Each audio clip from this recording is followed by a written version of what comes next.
थोडा.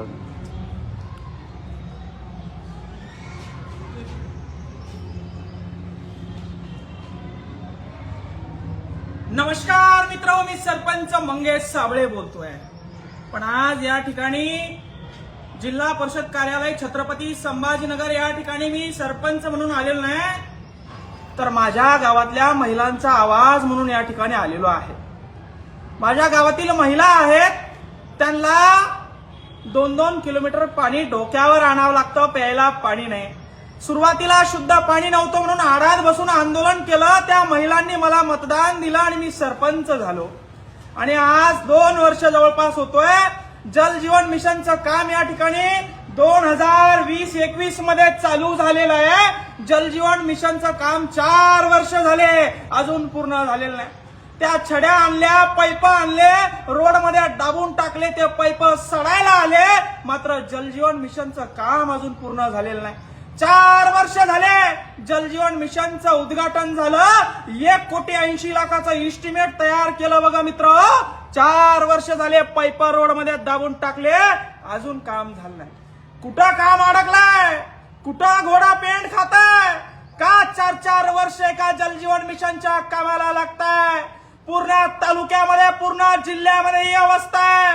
आणि माझ्या गावाची अवस्था सांगण्यासाठी माझ्या गावाच्या लेडीजच्या माध्यमातून, महिलांच्या माध्यमातून सीओ विकास मीना आहे, त्यांच्यापर्यंत माझ्या गावातील महिलांचा कांत पोहोचावा. मुख्यमंत्री देवेंद्र फडणवीस, तुम्ही म्हणता लाडकी बहीण आहे, तुमच्या लाडक्या बहिणीला जल जीवन मिशन मध्ये पाणी प्यायला अजून मिळत नाहीये. 4-4 वर्ष झाले, अधिकारी लक्ष देईना. टक्केवारी घेतली का काय असं वाटायला लागलंय.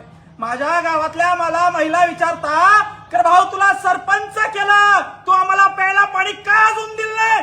3 वर्ष झाले तुला सरपंच केलं, डोक्यावर पाणी आणावं लागतंय. डोक्यावरचं खांद्यावर आणलं होतं, पण 3 वर्ष झाले जल जीवन मिशनचं काम चालू आहे, अजून काम पूर्ण झालं नाही.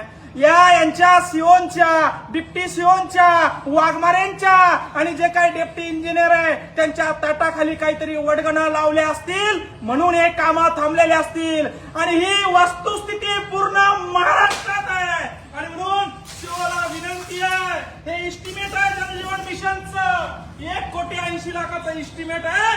4 वर्ष झाले काम चालू आहे. 4 वर्ष झाले तुम्ही भ्रष्टाचार केलाय. 4 वर्ष झाले तुम्ही महिलांना आमच्या प्यायला पाणी या ठिकाणी दिलं नाही. आणि म्हणून गेवराई पायगा गावाच्या महिलांच्या वतीनं सीओला या ठिकाणी आम्ही निवेदन देण्यासाठी आलो आहे की लवकर आमचं जल जीवनचं काम सुरू करा.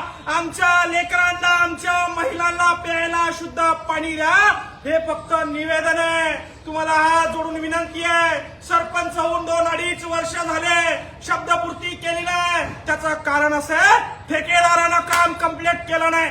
ठेकेदाराची अवकात नव्हती काम कंप्लीट करायची, तर काम घेतलं कशाला? शासन बजेट देत नाही म्हणतंय. मुख्यमंत्री लाडक्या बहिणीला डोक्यावर पाणी आणायला लावतोय.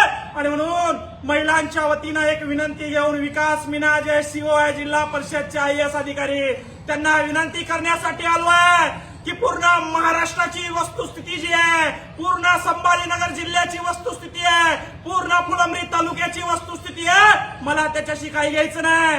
माझ्या गावात 2020 साली तुम्ही उद्घाटन केलं जल जीवन मिशनचं. आज 5 वर्ष झाले, नळ अजून आलं नाही. मी गावात जायला मला नाक राहिलं नाही. महिला मंडळ मला रोज विचारतात, नळाचं काय झालं, पाण्याचं काय झालं, नळाचं काय झालं, पाण्याचं काय झालं. या सीओ लोकांनी टक्केवारी घेतल्या असाव्या. त्या वाघमारे इंजिनियर आहे, त्यांनी टक्केवाऱ्या घेतल्या असाव्या. यांचं कॉन्ट्रॅक्टरवर लक्ष नाही, यांचं कामावर लक्ष नाही. आणि म्हणून मुख्यमंत्री देवेंद्र फडणवीस साहेब, तुम्हाला हात जोडून विनंती आहे, तुमच्या लाडक्या बहिणीला पाणी पाजायची जबाबदारी तुमची आहे.